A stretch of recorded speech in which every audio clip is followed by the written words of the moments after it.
To all the aspiring content creators inside and Bicol, inside and outside Bicol, like super luwas ng Bicol, keep on shining, padagos lang tayo, shine like the saldang. Nakilala dahil sa kanyang pananalitang slang na pinaghahalo ang Ingles, Tagalog at Bicol ang content creator na si Conyo Bicolano. Sabihin mo sa kanya, you are so gayon.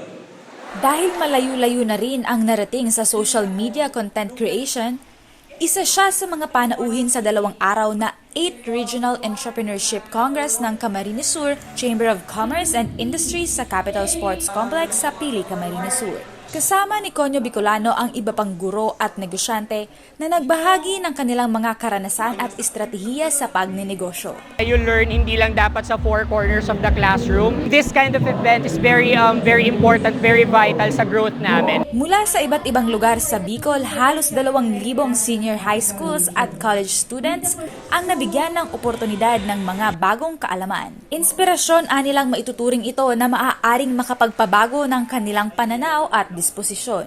Learning more about these sort of things can actually help develop the mindset that we students have. Mga ganong motivation na kung paano i-handle yung mga struggle na kaya nila. Start small and eventually you'll grow big.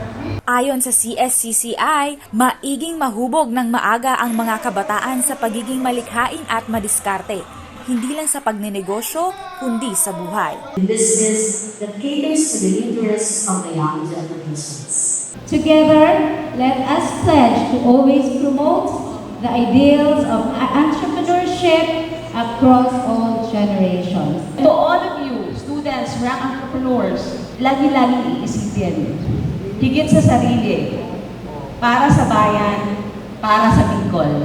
Mabuhay po kayo lahat. Sing Nantes, CSN.